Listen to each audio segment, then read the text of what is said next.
Hi friends, ഞാൻ doctor Sabu George K, Mannarkkad mother care ഹോസ്പിറ്റലിലെ neurologist ആണ്.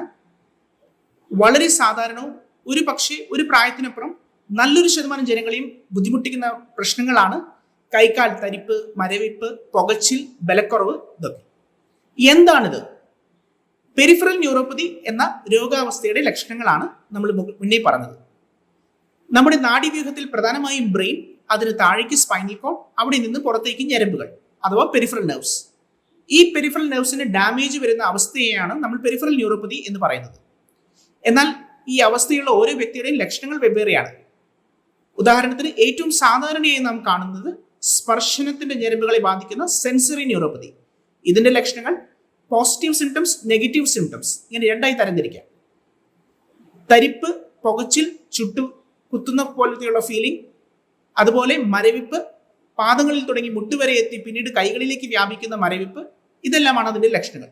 അടുത്തത് മോട്ടോർ ന്യൂറോപ്പതി. ഇതിൽ പ്രധാനമായും ബലക്കുറവാണ് ഇതിന്റെ ലക്ഷണം. രണ്ടിന്റെയും ലക്ഷണങ്ങൾ കൂടി ചേർന്നിട്ടുള്ള കോമ്പിനേഷൻ ആയിട്ടുള്ള മിക്സഡ് ന്യൂറോപ്പതീസ് വേറെ. ഇത് കൂടാതെ വളരെ പ്രധാനപ്പെട്ടത് തന്നെയാണ് ഓട്ടോണോമിക് ന്യൂറോപ്പതി. ഇതിലുണ്ടാകുന്ന ലക്ഷണങ്ങൾ യൂഷ്വലി പെട്ടെന്നുണ്ടാകുന്ന തലകറക്കം, BP-യിലുള്ള വ്യതിയാനങ്ങൾ, അമിതമായ നെഞ്ചെടുപ്പ്, അനിയന്ത്രിതമായ വിയർപ്പ്, അതുപോലെ ദഹനേന്ദ്രിയത്തിന്റെയും ജനനേന്ദ്രിയത്തിന്റെയും പ്രവർത്തനങ്ങളിലുള്ള വ്യത്യാസം മുതലായവയാണ്. എന്താണ് ഈ പെരിഫറൽ ന്യൂറോപ്പതിയുടെ കാരണങ്ങൾ എന്ന് ഇനി നമുക്ക് നോക്കാം. ഡയബറ്റിസ് വളരെ കോമൺ ആണ്, അതുപോലെ തന്നെ ഡയബറ്റിക് ന്യൂറോപ്പതിയും.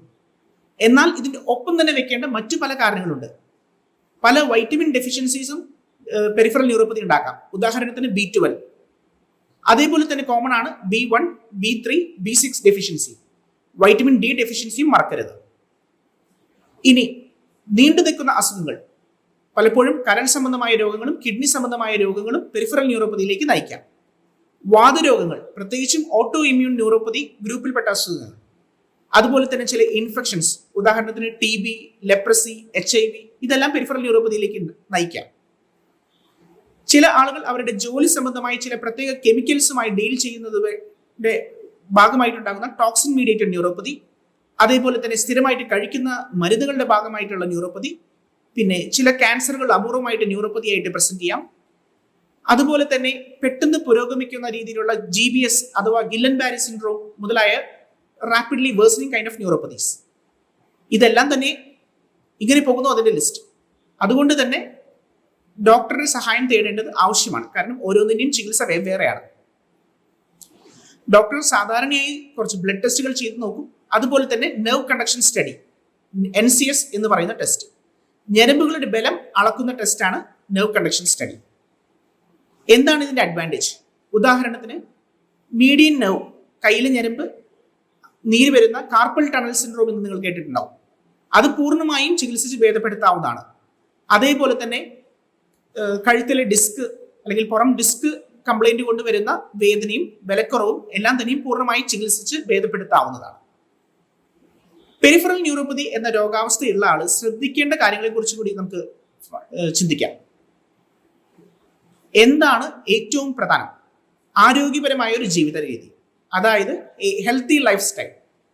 അതിന് അത്യാവശ്യം വേണ്ടത് ചിട്ടയായ വ്യായാമം, അതുപോലെ കൃത്യമായ ഭക്ഷണം, ഒരു കംപ്ലീറ്റ് ബാലൻസ്ഡ് ഡയറ്റ്, എല്ലാ പോഷകങ്ങളും നിശ്ചയിച്ചിട്ടുള്ള കൃത്യം അളവിൽ ചേരുന്ന ഒരു ഭക്ഷണ രീതി. പ്രത്യേകിച്ചും വെജിറ്റേറിയൻസിനെല്ലാം വളരെ കുറവായിരിക്കും B12 അളവ്. അങ്ങനെയുള്ളവർ ഫ്രൂട്ട്സിന്റെ അളവ് ചേർക്കണം, അഥവാ നട്ട്സ് ആഡ് ചെയ്യണം, അല്ലെങ്കിൽ എല്ലാ തരം വെജിറ്റബിൾസും ഡയറ്റിൽ ആഡ് ചെയ്യണം. ലഹരി പദാർത്ഥങ്ങൾ ഉപയോഗിക്കുന്നവരാണെങ്കിൽ പ്രത്യേകിച്ചും മദ്യം, അതുപോലെ തന്നെ മറ്റു ലഹരി പദാർത്ഥങ്ങൾ, ഇതെല്ലാം പൂർണ്ണമായും ഒഴിവാക്കേണ്ടതാണ്.